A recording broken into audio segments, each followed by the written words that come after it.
Olá, eu sou a Carla Benevides e este é o programa Argumento. Crimes de massacres podem ser incluídos no rol dos crimes hediondos. Um projeto de lei nesse sentido está em tramitação aqui no Senado.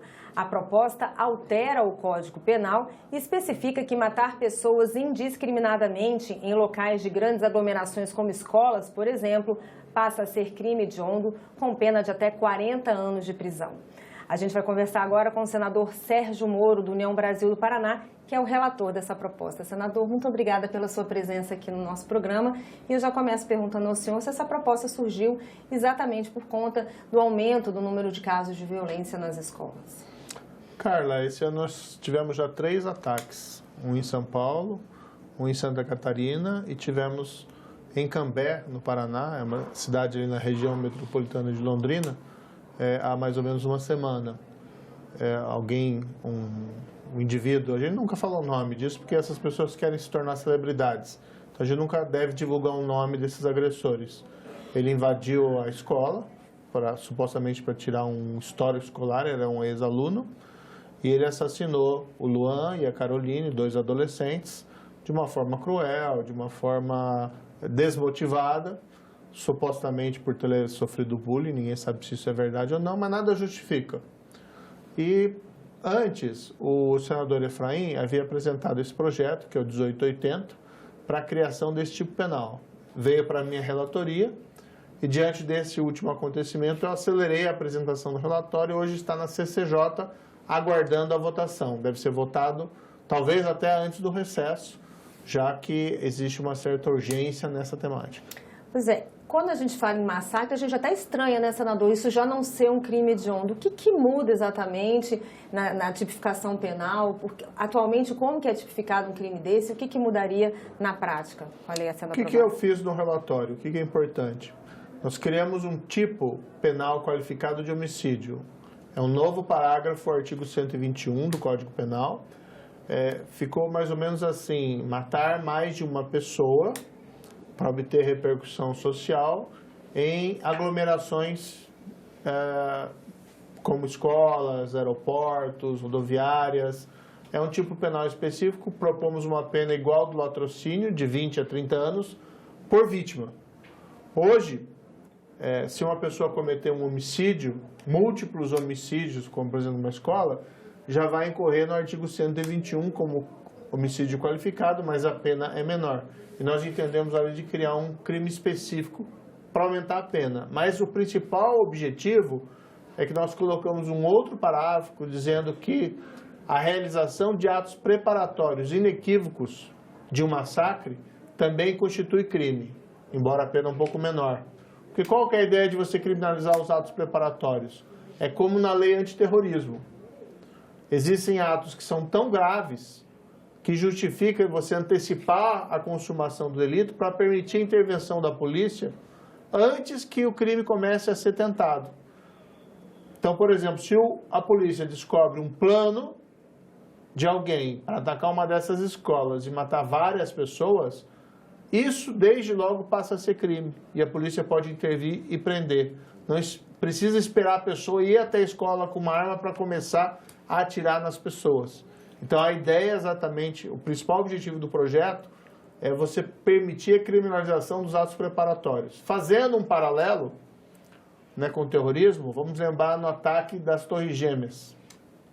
Você não precisa esperar o avião decolar e ser direcionado aos prédios para intervir. Se a polícia tivesse ciência daquele acontecimento, ela já poderia prender os terroristas no momento em que ingressassem no aeroporto. Interessante o senhor falar isso, porque tem um dado aqui do Instituto Sou da Paz que identifica que pelo menos 20 dos ataques nos últimos, desde 2002, né, foram 25 ataques, em pelo menos 20, os autores, eles planejaram esses crimes nas escolas, né, com semanas e até meses. Então, punir esse ato preparatório também é importante porque isso está bem identificado, né, senador? Exatamente. Assim consegue-se evitar a tragédia. Então, se a polícia, monitorando, por exemplo, a internet, essas redes, essas dark webs, consegue identificar um plano, ou tem uma testemunha que informa, olha, meu vizinho me revelou que está planejando isso, ou de qualquer maneira, se chega ao conhecimento da polícia, a polícia pode ir lá e realizar a prisão e a pessoa vai ser punida, independentemente de iniciar a execução do crime. Isso é fundamental. Nós também estamos ali propondo que a apologia e a instigação pública ao crime de massacre sejam apenados com 2 a 6 anos de prisão. Nós temos hoje no Código Penal, Carla, o crime de apologia e instigação pública a crime, mas as penas são extremamente modestas, com que na prática ninguém de fato acaba sendo punido por essa apologia e por essa instigação. Como essa conduta é tão grave, nós estamos criando tipos penais específicos com penas compatíveis com a gravidade desses crimes. Qual que é o objetivo? Evitar a disseminação, principalmente nas redes sociais, de qualquer espécie de apologia ou instigação a massacres e ao autor do massacre, porque também passa a ser crime a apologia do autor desses crimes de massacre, porque muitas vezes é o que essas pessoas querem. De uma maneira macabra, querem se tornar uma espécie de celebridade. E a legislação penal tem que reagir com rigor contra essa distorção. Senador, desde o início do ano, né, quando começaram também esses ataques, agora em 2023, o Senado começou a fazer várias audiências públicas nas diversas comissões temáticas aqui da Casa. E um consenso que se tornou nessas audiências é que o combate a esse tipo de violência ele é multissetorial, né? Além da questão da segurança, tem a saúde mental dessas crianças também que precisa ser trabalhada, a atuação dos pais em casa, a atuação das instituições escolares e também o comportamento da imprensa e das redes sociais. Aí o senhor fala da questão da apologia, mas as redes sociais também, elas acabam também sendo um lugar onde essas crianças, essas adolescentes procuram, né, essas informações para cometerem esses crimes. Por onde o senhor acha que deveria começar esse combate à violência nas escolas? Há várias estratégias, e elas não são necessariamente autoexcludentes. Quando eu fui ministro da Justiça, lá em 2019, houve, infelizmente, também um caso de massacre numa escola de São Paulo, envolvendo crianças de tenra idade, foi uma tragédia humanitária. E, naquela época, eu me reuni, inclusive, com redes de televisão e de rádio, a BERT, por exemplo, e nós tentamos definir ali um protocolo voluntário para que jamais no noticiamento desses fatos fosse dada ênfase à figura do assassino, do criminoso, para evitar aquele efeito que a gente chama de efeito copycat, né? Que é alguém que vê, olha, o fulano fez isso e se tornou uma celebridade, eu vou fazer também aquela celebridade do macabro. Então, nós tentamos trabalhar dessa maneira. E parece que deu certo. Esse ano, infelizmente, no primeiro massacre que houve em São Paulo, algumas redes fizeram uma exposição, a meu ver, excessiva relativamente ao agressor, programas especiais. Já nos seguintes, em Santa Catarina e neste agora em Cambé, aparentemente prenderam a lição e deixaram absolutamente relegado às sombras a figura do assassino, que esse é o protocolo correto. Agora, existem várias maneiras de trabalhar isso. Por exemplo, também fazer treinamento nas escolas, para como os professores ou os funcionários devem reagir em situações dessa espécie, mecanismos de segurança, de prevenção, câmeras, eventualmente até vigilância privada ou pública. Existe, porém, né, Carla, um limite, não se pode prevenir em absoluto a ocorrência desse tipo de incidente.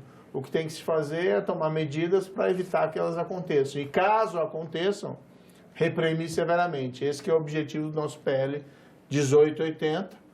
Eu andei conversando com o presidente da CCJ, o senador Davi Alcolumbre, que se sensibilizou em relação a essa temática e temos um compromisso de votar isso o mais rápido possível na CCJ.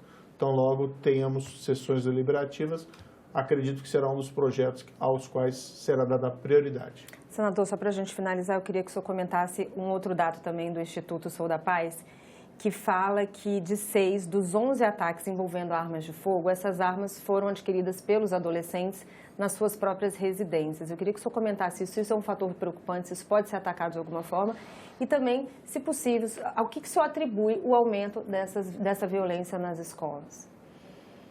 Olha, boa parte disso, na minha opinião, é esse efeito copycat. Por isso que é essencial jamais dar holofote a assassinos. Essas pessoas que cometeram esses crimes são pessoas que têm uma moral deturpada, são vilões, são pessoas que merecem não qualquer espécie de celebração, mas o esquecimento. Vamos celebrar pessoas como o Luan, como a Caroline, que foram as vítimas desse caso aqui em Cambé.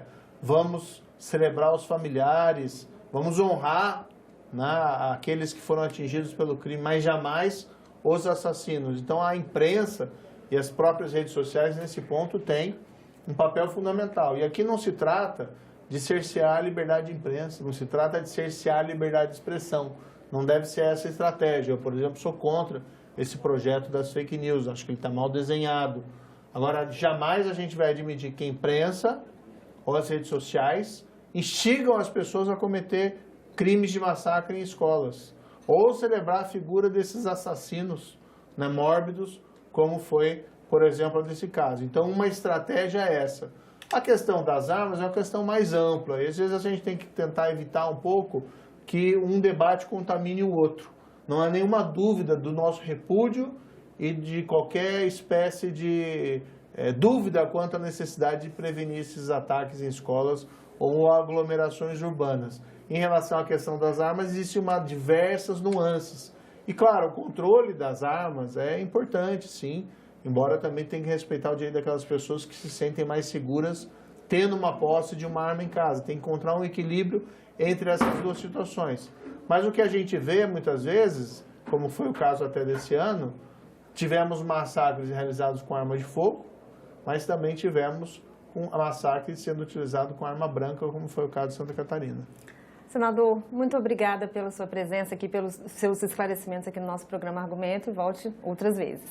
Foi um prazer, Carla. Muito obrigado. E vamos lutar pela aprovação desse projeto 1880. Obrigada, senador. E eu agradeço a você também que nos assistiu. Esse programa já está disponível no nosso site senado.leg.br/TV e também no nosso canal no YouTube. Obrigada pela sua audiência e até o próximo Argumento.